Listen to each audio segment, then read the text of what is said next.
మిగిలినటువంటి వారి ప్రతినిధి బృందం పక్క రాష్ట్రాలకు వస్తున్నటువంటి పెట్టుబడులను చూసి పక్క రాష్ట్రం అయినటువంటి మహారాష్ట్రకి దాదాపు 8.5 లక్షల కోట్లు, మనకి ఆనుకొని ఉన్నటువంటి తెలంగాణ రాష్ట్రం ఒక 50,000 కోట్లు. ఇలా ఈ రాష్ట్రాల పెట్టుబడులు ఏ రకంగా వచ్చాయో చూసి వీరు మాత్రం ఉత్త చేతులతో ఖాళీగా తిరిగి వస్తున్నటువంటి నేపథ్యంలో అనేక సంవత్సరాలుగా దావోస్ పర్యటన అని చెప్పి వీరి తాలూకా పబ్లిసిటీకి ఆ కార్యక్రమాన్ని ఉపయోగించుకొని ఏ రకంగా రాష్ట్ర ప్రజల్ని మభ్యపెట్టారో, ఏ రకంగా రాష్ట్ర ప్రజల్ని వాళ్ళు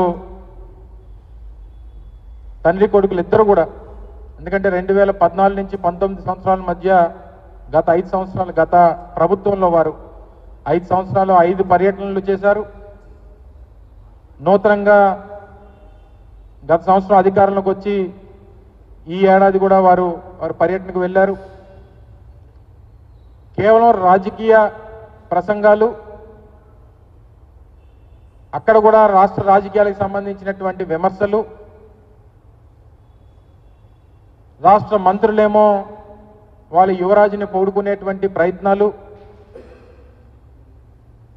అలాగే రాష్ట్రం బ్రాండ్ ఇమేజ్ని ముఖ్యంగా సరే రాష్ట్రంలో రాజకీయాలు మాట్లాడుతున్నారు, రాష్ట్రంలో జగన్మోహన్ రెడ్డి గారిని విమర్శిస్తూ ఉన్నారు, రాష్ట్రం తాలూకా పరిస్థితుల గురించి లేనిపోయినటువంటి అపోహలు సృష్టించేటువంటి మాటలు మాట్లాడుతూ ఉన్నారు.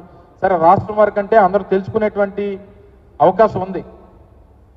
కానీ ప్రపంచ వేదికల మీద మీరు వెళ్ళిన దేనికి, మీరు ఇన్ని కోట్లు ఖర్చు పెట్టిన దేనికి, మీరు ఎంత హడావిడి చేసిన దేనికి, దాదాపు 15-20 కోట్ల రూపాయలు ఖర్చు పెట్టి మీరు వెళ్ళి రాష్ట్రం తాలూకా బ్రాండ్ ఇమేజ్ని పెంపొందించాల్సింది పోయి రాష్ట్రం తాలూకా అవకాశాలని, వనరుల్ని షోకేస్ చేయాల్సింది పోయి అక్కడ కూడా మీరు వెళ్ళి బ్రాండ్ ఇమేజ్ని దెబ్బతీసేటువంటి ప్రయత్నం చేయడం అనేటువంటిది వైఎస్ఆర్ కాంగ్రెస్ పార్టీ తీవ్రంగా ఖండిస్తూ ఉంది. ఒక రాష్ట్రానికి పెట్టుబడి రావాలన్నా రాష్ట్రంలో ఉన్నటువంటి వనరుల్ని ప్రపంచ దేశాలకు కానీ లేదా పారిశ్రామికవేత్తలకు కానీ మీరు ప్రొజెక్ట్ చేసుకొని రానున్నటువంటి కాలంలో వారి పెట్టుబడులు రాష్ట్రంలో పెట్టేటువంటి దానికి ప్రయత్నం చేయాలి. కానీ రాష్ట్రం సంబంధించి ఏదో అన్యాయం జరిగిపోయింది, రాష్ట్రం పూర్తిగా డ్యామేజ్ అయిపోయి ఉంది, మా రాష్ట్రం చాలా పేద రాష్ట్రం అనేటువంటి ఒక రాంగ్ ఇంటర్ప్రిటేషన్ని రాష్ట్రం గురించి స్వయంగా ముఖ్యమంత్రి గారు ఇవ్వడం అనేటువంటిది చాలా శోచనీయం. సరే, చాలామంది పారిశ్రామికవేత్తలను కలిశారు, చాలా కంపెనీలతో చర్చలు జరిపారు. చివరికి మీరు 4 రోజుల్లో సాధించింది, మీరు ఖర్చు పెట్టినటువంటి ఖర్చు, మీ తాలూకా పర్యటన, మీ తాలూకా పబ్లిసిటీ స్టంట్స్, ఇవన్నీ దేనికి మిగిలాయనంటే ఉత్త చేతులతో ఖాళీగా తిరిగి రాష్ట్రానికి రావడానికి ఉపయోగపడే కనబడతా ఉంది. తీరా మీరు ఇచ్చినటువంటి ప్రెస్ రిలీజుల్లో కానీ, ముఖ్యమంత్రి గారి తాలూకా ట్విట్టర్లో కానీ లేదా పత్రికా ప్రకటనలో కానీ చివరికి ఏంటయ్యా అనంటే ముఖ్యమంత్రి గారు ఎవరితోనైతే చర్చించామో కొంతమంది ఆలోచిస్తాం, కొంతమంది ఏమో చర్చిస్తాం, కొంతమంది ఏమో చూస్తాం. ముఖ్యమంత్రి గారితో మాట్లాడినటువంటి పారిశ్రామికవేత్తలు కానీ కంపెనీలు కానీ చెప్పినవి ఏంటంటే ఆలోచిస్తాం, చర్చిస్తాం, చూస్తాం. ఇది ముఖ్యమంత్రి గారితో చెప్పినటువంటి మాటలు.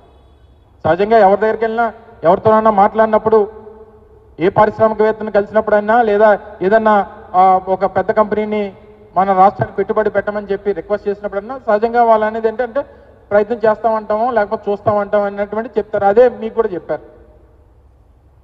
మీరు సాధించింది ఏం లేదు. తీరా మీరు మీ తాలూకా యువరాజు అక్కడ కూడా వెళ్ళి ఆయన ముఖ్యమంత్రి అయిపోవాలి, ప్రధానమంత్రి అయిపోవాలి, ఉప ముఖ్యమంత్రి అయిపోవాలి, అక్కడ కూడా అవే ప్రసంగాలు. దావోస్ వేదిక మీద కూడా సహచార మంత్రులేమో యువరాజు గారి గురించే వారి తాలూకు మాటలు. కేవలం మీ రాజకీయ అవసరాల కోసం, రాజకీయ ప్రసంగాల కోసం ఒక వేదికను వాడుకొని మీ పబ్లిసిటీకి ఎన్నో సంవత్సరాలుగా, గతంలో మేము వెళ్ళిన తర్వాత కూడా వెళ్ళొచ్చినప్పుడు చెప్పాం, చాలా మందితో చర్చించాం, 3-4 ఎంఓయూలు చేసుకున్నాం, తర్వాత జరిగినటువంటి ఎంఓయూల్ని గ్రౌండ్ చేశాం, ప్రాజెక్టులు నడుస్తూ ఉన్నాయి. తీరా మీరు చేసింది నిన్న వెళ్ళి చేసింది ఏంటంటే జేఎస్డబ్ల్యూ జిందాల్ వారు రాష్ట్రంలో పెట్టాల్సినటువంటి 3.5 లక్షల కోట్ల రూపాయల పెట్టుబడుల్ని మీరు పెట్టకుండా వాళ్ళు తగిలేశారు బయటికి.